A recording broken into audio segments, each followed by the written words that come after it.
Shikues të nderuar, përshëndetje. Një raport I Bankës Botërore ka nxjerrë të dhëna alarmuese për cilësinë e arsimit në Kosovë. Në bazë të këtyre të dhënave, nga 12 vjet shkollim parauniversitar, nxënësit fitojnë dije vetëm për 7 vite efektive. Do të flasim për këtë çështje dhe temat e tjera të rëndësishme për vendin me shefin e zyrës së BE-s në Kosovë, Nataliya Apostolova. Madam Apostolova, thank you for being with us tonight. Thank you for inviting me.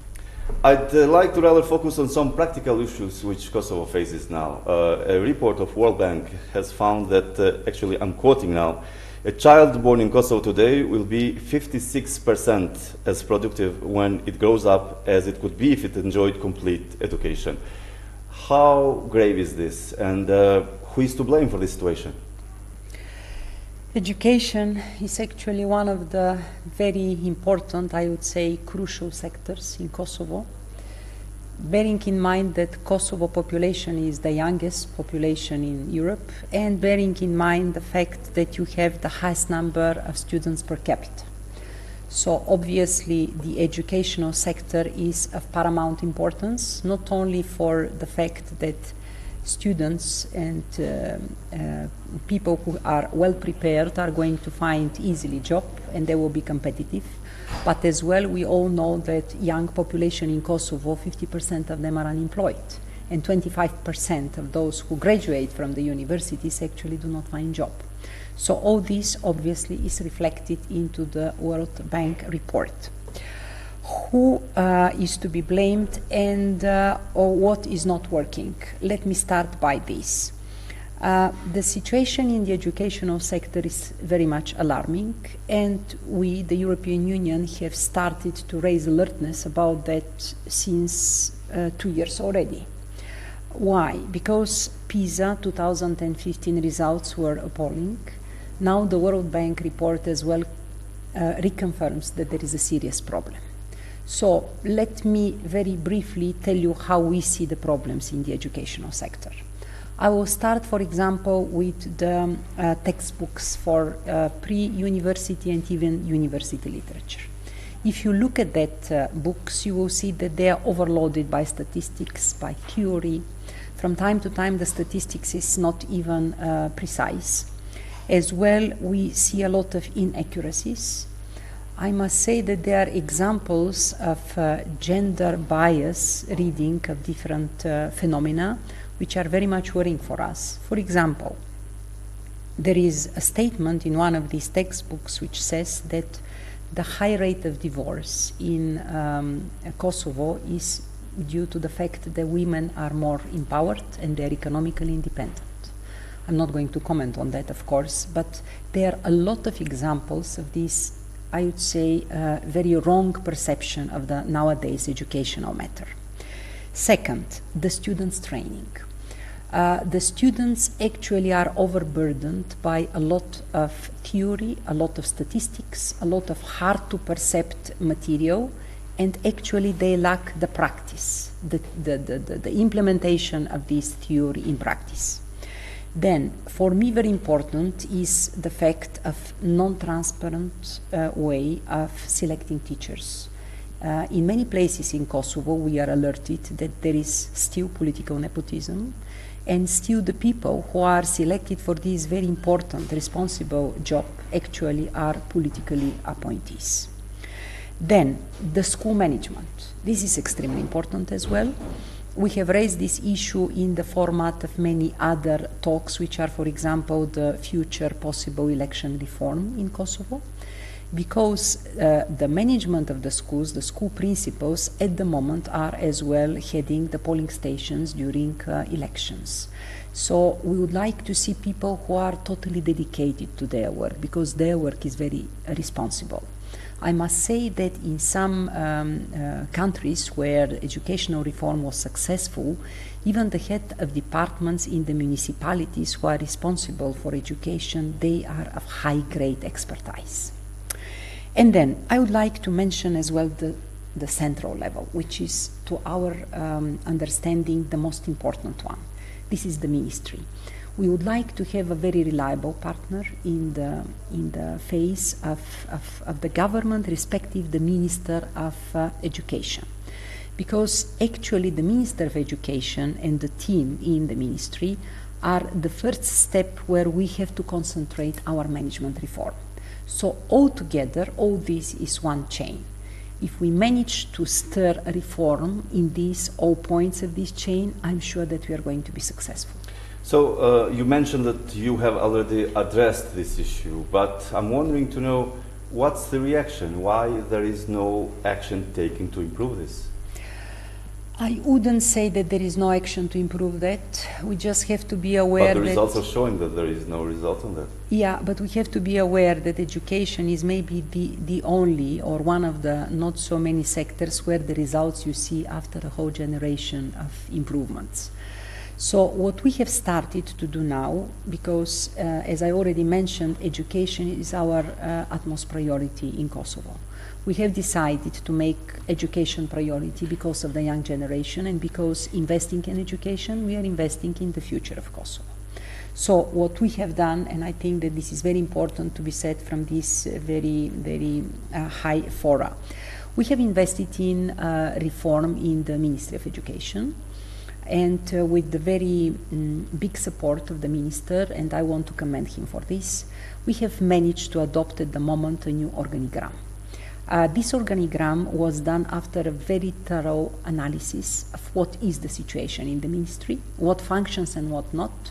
We have provided the ministry with one project which implemented even experts working with him. So on the basis... So you're talking about projects and everything going on this year, I mean in the last month, yeah, right? We started actually a year ago, engagement with the ministry. And at the moment we have already the first result. And the first result is this organigram, which, believe me, was not an easy hurdle to overcome, because it was not only the Minister of Education, it was also the Minister of Public Administration who was also involved. So at the moment, after a lot really of efforts on our side, but as well on their side, we have the organigram. Now, the big problem is going to be the implementation of this organigram, because a number of people are going to lose their jobs. So can you rely on that? Yes. I think that we shall put all efforts in order this organigram to be implemented. Why? Because these people who are actually the directors in this ministry are going and are the decision makers in this very important sector. So we would like to have the best merit-based selections, which is going now to happen very soon. Actually, the preparation for this selection process is starting, and we as EU, but as well international experts, civil society, are going to be in advisory function to this selection process. So that's why I want to underline that it will be a very transparent and very just process. So is this, let's say, a short or middle term, let's say, strategy project that will bring results? Is it something that people can feel in the near future, the first results of it? I think it's a short-term objective for us, because we decided to start with the central level. If we have sound management of this ministry with people who really are advising in the right way, analytical and advisory function from the ministry, we are going to see the first results. Because all this, what I already mentioned as discrepancies, they have to be addressed from the central level and of course from the municipal level. But here I again want to reiterate how important is the political will of the government. Because in a way, and as you know, we are ready to support with our financing, and we have been doing it for many, many years, and we will be doing it for many, many years. But at the same time, we can provide you the expertise, we can advise you, but you have to have the partner who is going to take it. Exactly here. You have invested around 80 million euros in education. Do you think it was worthy in the sense it was really used for the proper mean? Because as we see, your results are not yet there. Look, we have to be aware that Kosovo comes with very hard history, especially in education. We knew that there was a parallel system, and the Albanian-speaking educational system was actually not tolerated. So it's not easy, because actually we are starting really from the scratch. I don't think that our money are not result-oriented. What we have done is building schools. building laboratories, we are building and equipping as well environmentally friendly places for education. We are as well training teachers, we are training principals, we are training, and we give a lot of programs where Erasmus Plus, Horizon 2020, where of course people from the educational sector should profit. But what is worrying is that if you look at the rate and the numbers of people who are profiting from Erasmus Plus or Horizon 2020, which is the scientific part, they're very low. Kosovo is actually at the lowest level compared to all other Western Balkan partners. Why? Because still the level of education is not this what we are opting for. So on the short term, I would say that we are looking into this first step, which is the reorganization of the central level. The legislation which you have already is updated. The only thing what we would like to see now is real implementation, plus the political will and the commitment from Assembly, government and all Kosovo public. I have to recall an EU assessment which says that education remains a high sector for corruption and political influence, especially in higher education. Do you still see this as a problem, and are you going to focus on this? Yes, we still see it as a problem, and that is why I said that not only the staff of the ministry should be selected in a transparent, reliable, merit-based process and procedure, but as well all professional assurances bodies have to follow the same procedure, because we need a very strong and independent accreditation agency. We need very well-prepared inspectors responsible, and also all of the quality coordinators, because these are the people who are going to set the checks and balances how this process is ongoing. So look, we have put this question as EU at the highest possible level. I have put it myself with the Prime Minister, with the Speaker of the Assembly, with all political parties, and I think now that the mothers, the fathers, the sisters and the brothers of these children, which are the youth of Kosovo, they also have to raise their voice. Has it been done enough to ensure the autonomy of an independence operation of the higher institutions in Kosovo? Are you satisfied? You mentioned that the law is okay, but in practice, do you think that that's the case? We still have concerns, and I think that it will take some time until this very first step, which we just undertook, is realized by everyone. And I want to make a very strong statement here that the process in these reforms is irreversible. I would like very much this what we are doing into the Ministry of Education and in this sector as well to be multiplied in different government institutions. Because what we are doing here and which we see is met with some resistance, the same complies with other institutions in Kosovo. Nevertheless, we as EU, as relying on the highest European values, are always going to be vocal.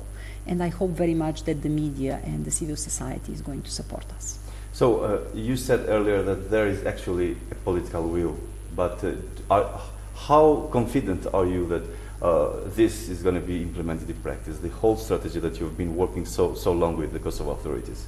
And what's the risk of if this issue is not being addressed immediately? I think that the risk is enormous. I have said it on many occasions and I'll repeat it here. Every day when this reform is delayed is a crime against the youth. And we are not going to allow it. It's not only us. We are the biggest donor, of course. But at the same time, we are joining hands with many other donors here. And every moment when we see a derail from this system, we are going to make strong alertness. And that's what I'm doing, actually. We're meeting with the minister on a weekly basis. And again, I really want to commend him because he took very unpopular and very hard decisions. And we are there to support him. When you're referring to unpopular decision, what are you referring to? I'm referring to the fact that the organigram was not an easy challenge to be overcome. Because the moment when I first met the minister and I acquainted myself with the way the management is working, for me it was really a big shock. because I saw a number of irregularities which I don't want to see in any ministry. I saw, I would say, not so much open channels of communication between the management and the minister. You know that in many ministries there are a lot of deputy ministers, and I would like to see a teamwork. I would like to see everyone in its place to be responsible for certain issues and to be delivering on these issues. Now what we are looking at is a just system of merit-based selection for important people in these ministries. So obviously some people are going to go, and maybe you know already there were some protests, and of course there were some, let's say, petitions against the reform which we are doing. But I can assure you that we are not going to give up, because Kosovo children do not deserve that. As we are talking about education, I would like to ask you also about the agreement between Kosovo and Serbia for recognition of diplomas, of mutual diplomas, but this is not still in practice. Is this something latest going on this issue or not? I wouldn't say that there is development in this area, especially we have done some steps indeed, because this is one of Because this is an issue that comes often on the media, and people are complaining because they face difficulties. So is EU putting pressure on both countries to go ahead with this? Yes, what's the problem? we have a group which is taking its work in Brussels. It's the so-called working group for normalization of relations between Serbia and Kosovo, and which is established under the Stabilization and Association Agreement. This is the group where the implementation of all technical agreements is revised. For some time, unfortunately, this group has not met, and it's because that there were some disagreements what exactly to be put on the agenda of this group on Belgrade side and on Pristina side. But I agree with you that the recognition of diploma is something very important. And one of the very first, so to say, agreements which needs to be revised is this one. Many schools in Kosovo, especially primary and secondary schools, are still continuing to be heated with the coal. Is this a concern for you as well? Because we know what coal means for the health. Absolutely. And it touches on another theme which is very important. Moving to the environment. Yes. It's a big concern, of course, and this is one of our priorities when we are looking into our infrastructure assistance, so to say, in the educational sector. In many places we have done, of course, new schools where this is possible and where, of course, this is needed, or kindergartens, but at the same time another step what we are doing is proper isolation, which is environmentally friendly for the schools, and also we are looking into thermocos to provide as much possible a clean, so to say, energy for the schooling. You may know that thermocos is also our project, and we are looking into its extension now as a second phase. So you live in Pristina, right? I live in Pristina. Are you happy with the air quality here? Absolutely not. So are you happy then with what authorities are doing to tackle this issue of hazardous air pollution that we are facing every winter? Air pollution is indeed one of the biggest problems in Pristina.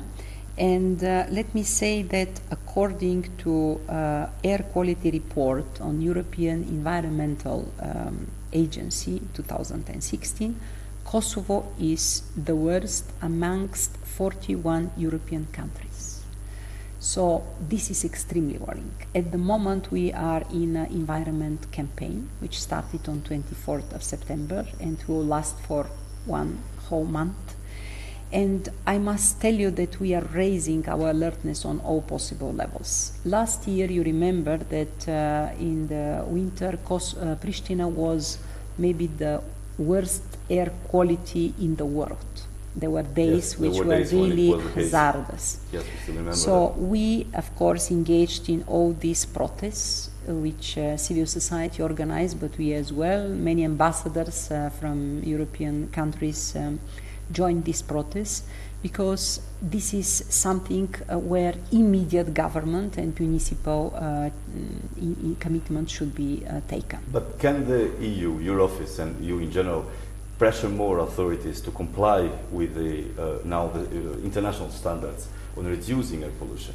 Of course, and we are doing it. I will give you immediately one example.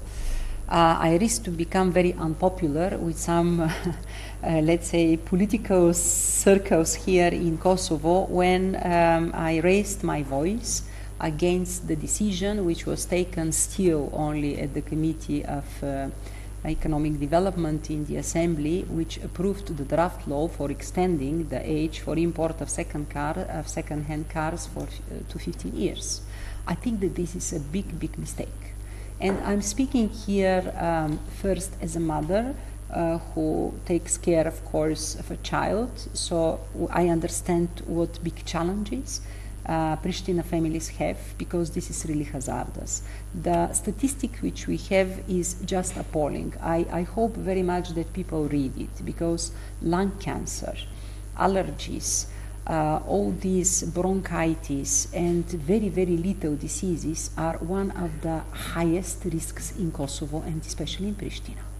So if we want to have the car polluters as even worse this winter, then we have to allow this draft law to pass. I hope that there will be people who will be very much engaged in this, and they are going to stop this, I would say, very unwise decision. What's the answer you get from the officials when you raise your concern for this? Because really it's quite complicated, because at the one side you have them always committing themselves for clean air, at the other side they take decisions which can produce air pollution as well. I would like to be clear. We are aware that the pollutants of the air, of course, are many. Yes, we have foliage, but at the same time, car emissions are one of the big part of these pollutants. So our discussion, of course, was on a more legal basis, because some of the opponents of this or supporters of this draft law were not so much convinced that there is European acquis communautaire which is banning the import of such kind of cars. But I must be very clear here, and I don't want to bother you with a lot of statistics which I have in front of me, but there is numerous acquis communautaire which really at the moment obliges European countries, and Kosovo is actually on its strive on the European path, to import cars which are compliant with Euro 4 and Euro 5. So I'm hoping that I will find support in other committees in the Assembly and civil society and media in order to stop this draft law. But besides that, are you happy with the waste management in Kosovo as well? I mean, is there any progress? Because in the last progress report, there were so many critics about it. You are absolutely right.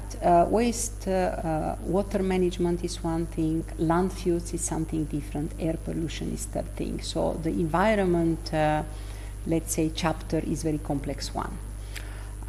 With landfills, I must tell you that in Kosovo we have built numerous of them. Some of them are working okay, some of them are not managed well, and that's why their life expectancy became very short one. And now we have again to reconsider what has happened there. We are having also a very ambitious project, which is to deal with the hazardous waste which is coming out of a village, and we would like to build a landfill somewhere there, which will cost us 12 million euros. But I think that this is extremely important, especially for Pristina, because in our campaign, maybe you have seen in TV advertisements and in many other reports, how many hazardous outlets are actually existing in Kosovo. Very recently, I brought all my colleagues, EU ambassadors, with one helicopter overview with the help of K4, to see actually from up what is the situation of environmental challenges of Kosovo. So you can very clearly see hazardous waste, you can see polluted rivers, you can see illegal logging. All this has to stop. And for this you need the strong commitment of the government and the municipalities. When you talked about the project in our village, when is this going to happen? Do you have any timeline?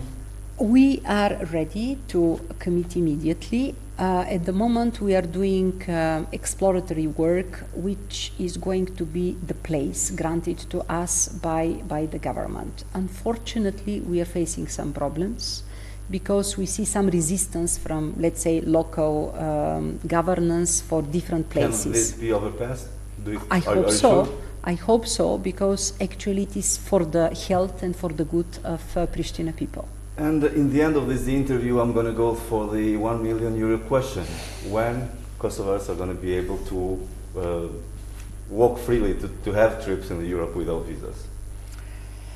Yes, this is a very hard question to answer, especially I cannot answer it at the moment because I'm representing an institution which has already given positive recommendation for visa-free traveling of Kosovo citizens. The same has come from the Commission, the same has come, of course, from the European Parliament. At the moment, everything depends on the decision which is going to be taken by member states. But let me be very cautious here. I think that we should not engage with specific date or month, because we have to be aware that this is a process. What I would advise Kosovo institutions to do is just do their job into the fight against corruption, organized crime, and in fulfilling and maintaining all these actually 95 benchmarks which are already closed, but at the same time they have to convince the member states that everything in these sectors in Kosovo is under control. But there have been so many dates given so far. People have been exhausted of waiting about just the confirmation of the news. I'm not asking you about saying us a proper date, but when it's the most optimistic time that citizens will be able to travel? I mean, as I said, there have been so many dates given by politicians since 2014, 15, and we still are isolated. As I said, I cannot engage with dates, but I can tell you that the procedure, even the procedure within the EU, takes some time, because there are several discussions which are taking in different council groups. After that, there is an opinion which is prepared, then member states can come again with questions to the council working group. So I would say... Do you have any information if these talks are going on the right way, on the right path? I must tell you that the talks are going on at the moment, even as we are speaking, and the discussion between member states and the Commission are quite thorough and detailed, and we, on our side, here on the ground, are providing every single piece of information which comes from your institutions on a daily basis. Madam Apostolova, thank you very much for this interview. Thank you. Shikues nderuar, ishim në intervistë me shefin e zyrës së BE-s në Kosovë, Nataliya Apostolova, me cilën biseduam për arsimin për mjedisin dhe po ashtu edhe për vizat. Ju faleminderit që na ndoqët, mirupafshim.